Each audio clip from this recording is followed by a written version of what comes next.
Hello, welcome back to the reading of the poem of the Man God, written by Maria Valtorta, Volume 3, Chapter 297, Part 1, The Little Orphans, Mary and Matthias. 8th October 1945. I see the lake of Merom again, in a dull wet day. Mud and clouds, silence and fog. The horizon disappears in the fog. The Hermann Janes are buried under blankets of low clouds. But from the place where I am, a high tableland near the little lake, which is gray and yellowish because of the mud of 1,000 swollen little streams, and because of the November overcast sky, one has a good view of this little sheet of water, fed by the high Jordan, which flows out of it to feed the larger lake of Gennesaret. It is getting dark, and the evening is becoming more and more gloomy and wet, while Jesus walks along the road which crosses the Jordan after Lake Merom, and he then takes a lane towards a house. Jesus says, "You will put here the vision of the little orphans Matthias and Mary, which you saw on August 20th, 1944. 20th August 1944. Another sweet vision of Jesus and the two children. I say so because I see that Jesus, while passing along a path between fields which must have been sown recently, because the soil is still soft and dark, as it looks just after being sown, stops to caress two children, a little boy not more than 4 years old, and a little girl about 8 or 9. They must be very poor children, because they are wearing poor faded garments, which are also torn, and their faces are sad and thin. Jesus does not ask any questions. He only gazes at them while he caresses them. He then hastens towards a house at the end of the path. It is a country house, well built, with an outside staircase leading from the ground up to a terrace, on which there is a vine pergola, now bare of grapes and leaves. Only an odd yellow leaf hangs swinging in the damp wind of a bad autumn day. Some doves are cooing on the parapet of the house, waiting for the rain which the overcast sky is promising. Jesus, followed by his apostles, pushes the little rustic gate of the low rubble wall surrounding the house and enters the yard, which we would rather call a threshing floor, where there is a well and a stone oven in a corner. I suppose that is what the little closet is, the walls of which are black with smoke, which is coming out even now, and is blown towards the ground by the wind. Hearing the sounds of footsteps, a woman looks out of the closet, and when she sees Jesus, she greets him joyfully and runs to inform the people in the house. An elderly stout man comes to the door of the house and hastens towards Jesus. "It is a great honor, Master, to see you," he exclaims, greeting him. Jesus greets him, "Peace be with you," and adds, "It is getting dark and it is about to rain. I beg you to give shelter and a piece of bread to me and my disciples." "Come in, Master, my house is yours. The maidservant is about to take the bread out of the oven. I am happy to offer it to you, with the cheese of my sheep and the fruit of my fields. Come in, because the wind is cold and damp." And he kindly holds the door open and bows when Jesus passes. But he suddenly changes tone, addressing somebody he sees, and he says wrathfully, "Are you still here? Go away. There is nothing for you. Go away. Have you understood? There is no room here for vagabonds." And he mumbles, "And perhaps thieves like you." A thin, weeping voice replies, "Have mercy, sir. At least a piece of bread for my little brother. We are hungry."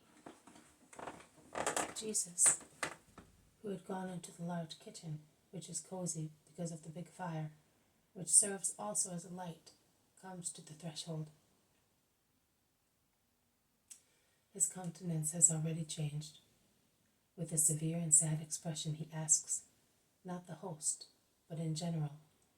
He seems to be asking the silent yard, the bare fig tree, the dark well, "Who is it that is hungry? "Aye, sir, I and my brother, just a piece of bread, and we shall go away." Jesus is by now outside, where it is getting darker and darker because of the twilight and the impending rain. "Come here," he says. "I am afraid, sir." "Come, I tell you, do not be afraid of me." The poor girl appears from behind the corner of the house. Her little brother is holding on to her shabby little tunic. They look timidly at Jesus and with fear in their eyes at the landlord, who casts a nasty look at them and says, "They are vagabonds, master, and thieves. Only a little while ago I found her scraping near the oil mill. She certainly wanted to go and steal something. I wonder where they come from. They do not belong to this area."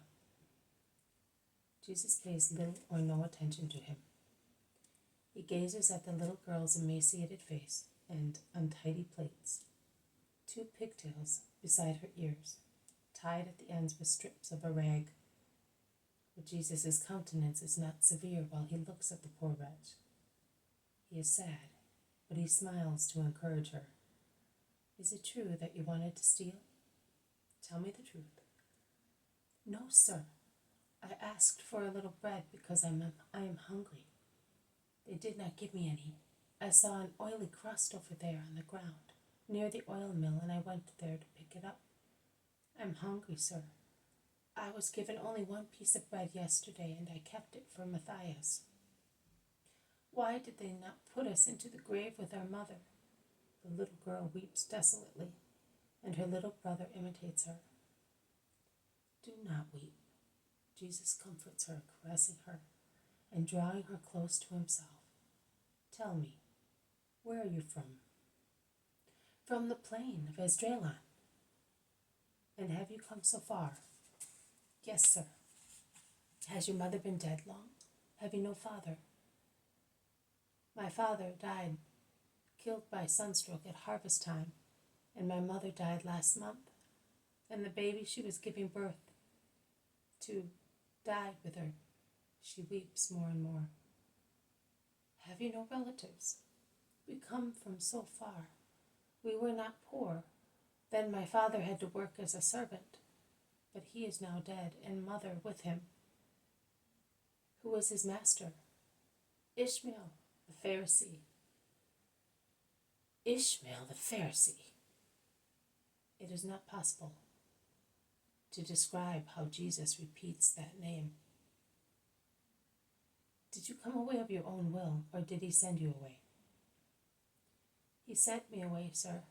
He said, 'The street is the place for starving dogs.'"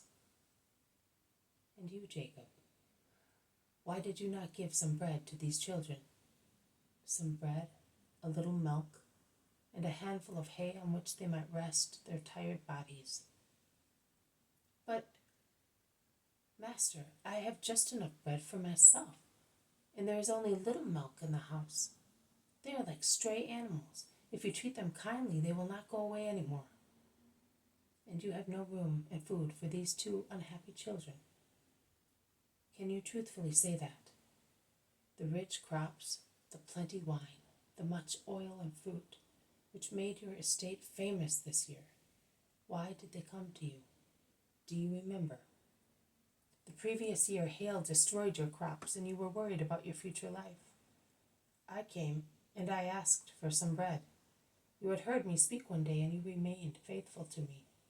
And in your affliction you opened your heart and your house to me, and you gave me bread and shelter.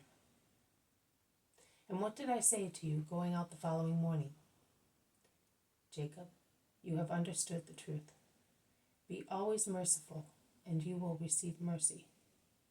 Because of the bread you gave the Son of Man, these fields will give you rich crops, and your olive trees will be laden with olives like the grains of sand on the seashore, and the branches of your apple trees will bend towards the ground. You received all that, and this year you are the richest man in the district, and you refuse 2 children a piece of bread. But you were the rabbi. And because I was, I could have turned stones into bread. They cannot. I now say to you, you shall see a new miracle, and you shall regret it very sorely. But beating your chest, then say, I deserved it. Jesus turns to the children. Do not weep. Go to that tree and pick the fruit. But it is bare, sir, objects the little girl. Go. The girl goes and comes back with her little dress lifted up and full of beautiful red apples. Eat of them and come with me. And to the apostles, let us go and take these 2 little ones to Joanna of Chusa. She remembers the benefits she received, and out of love she is merciful to those who were merciful to her. Let us go. This has been a reading from the poem of the Man God, written by Maria Valtorta, Volume 3. Chapter 297, Part 1. The Little Orphans, Mary and Matthias. Thank you for listening. I will see you tomorrow. May God bless you, and may peace be with you.